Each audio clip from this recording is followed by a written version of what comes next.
안녕하세요. 보안쟁이 PR입니다. 최근 전 세계적으로 대규모 IT 장애가 발생했습니다. 미국과 유럽, 일본 등 세계 곳곳에 항공사와 방송사, 금융사 등 윈도우 PC에 연이어 블루스크린이 발생하는 글로벌 IT 대란이 있었습니다. 마이크로소프트 클라우드 센터, MS 애저 장애로 많은 피해가 있었다고 기사들이 올라왔는데요. 저는 이번 사태는 예견되어 있었던 사고라고 생각합니다. 많은 보안 전문가들이 예견했었고 왜 예방하지 못했는지에 대해 보안쟁이의 시선으로 이야기하는 시간이 되었으면 합니다. 그럼 빠르게 시작해 보겠습니다. 시작하기 전에 이번 IT 대란으로 피해를 입으신 분들과 이를 해결하고자 복구에 힘쓰시는 많은 엔지니어 분들에게 위로와 감사의 말씀을 드립니다. 그럼 피해 내역부터 보시겠습니다. 델타, 유나이티드, 아메리카 항공 등 통신 문제로 결항, 미 교통부 항공편 지연, 항공기 4만 대 지연, 영국 런던 증권거래소 데이터 플랫폼 중단, 이스라엘 중앙은행 마비, 독일, 스페인, 호주 등에서 클라우드 서비스 장애, 제주국제공항 출발동, 이스트항공 발권 시스템 장애. 잠시 생각해 보시죠. 내가 공항에 있는데 전산 시스템에 문제가 생겨서 온통 모니터는 파래져 있고 사람들은 웅성웅성거리고 길게 티켓팅을 위해 줄을 서 있고 또 언제 복구될지 예상이 되지 않는다면요. 우리는 일상의 전산과 네트워크, 시스템은 이젠 없어서는 안 되는 너무 중요한 존재가 되었습니다. 다들 동의하시죠? 저희 친구도 이번 사태에 일본으로 출장을 갔다가 일본 공항에서 비행기가 출발하지 않아 일본 공항에서 노숙을 하고 다음날 비행기로 돌아와 많이 힘들었다는 이야기를 들었습니다.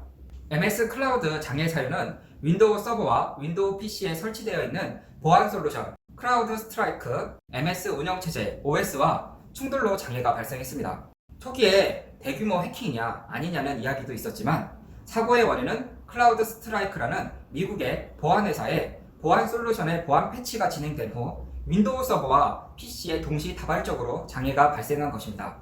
명백하게 보안 패치와 OS가 충돌하며 블루스크린이 발생시켜 정상적인 부팅이 이루어지지 않은 사고입니다. 즉, MS 클라우드의 문제는 아니었죠. 피해 규모는 전 세계 윈도우 서버와 PC 850만 대로 약 1%에 해당됩니다. 조금 다른 시점으로 보면 시장 점유율을 1%가 850만 대니 전 세계 윈도우가 8억 5천 대 깔려 있는 거니 정말 대단한 수치네요. 그럼 여기서 궁금증 하나가 생깁니다. 리눅스와 맥 OS는 영향을 받지 않았을까? 보안둥님들 어떻게 생각하시나요? 영향을 받았을까요? 답은 영향을 받지 않았습니다. 그럼 클라우드 스트라이크는 어떤 회사인가? 2011년 미국 캘리포니아의 사이버 보안 기업으로 클라우드 기반의 구독 사업을 활발하게 하는 회사입니다. 보안 회사의 시가총액 기준으로 세계 2위 규모의 정보 보안 기업입니다. EDR이라는 솔루션 아시나요? EDR 솔루션이라는 엔드포인트 보안 솔루션으로 유명한 기업입니다. 백신보다는 진화된 제품이라고 생각해 주셔도 됩니다. 그럼 보안 기업 시가총액 1위는 어디냐? 정보 보안에 관심이 있는 분들은 아시겠지만 팔로알토 네트워크스입니다. 그러나 시가총액 기준 세계 2위지만 앞으로 클라우드 시장 규모는 더욱 커질 것이고 클라우드 시장 점유율에서는 클라우드 스트라이크가 팔로알토 네트워크스보다 조금 더 높은 비전을 가지고 있어서 개인적으로는 저는 클라우드 스트라이크가 앞으로 더 영향력 있지 않을까라는 생각을 하고 있습니다. 앞에서 제가 이야기한 예견된 사고였단 말 기억하시나요? 지금부터 본격적으로 어떤 취약점들이 있는지 이야기하는 시간을 가지도록 하겠습니다.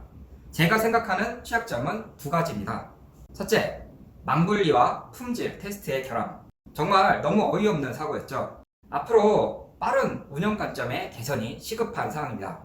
이 영상을 정보 시스템을 관리하시는 부서 및 담당자분들이 보고 있으시다면 꼭 개선을 부탁드리고 싶습니다. 모든 시스템은 운영망, 개발망이 분리되어 있어야 하고 이번 사태와 같이 시스템에 영향을 주는 주요 시스템들인 경우라면 검증망을 별도로 구축하여 충분한 품질 테스트를 거친 후 운영망에 패치가 되어야 합니다. 이는 항공, 은행, 증권거래소 등 대고객을 대상으로 하는 시스템에 당연히 갖추어져 있어야 하고요.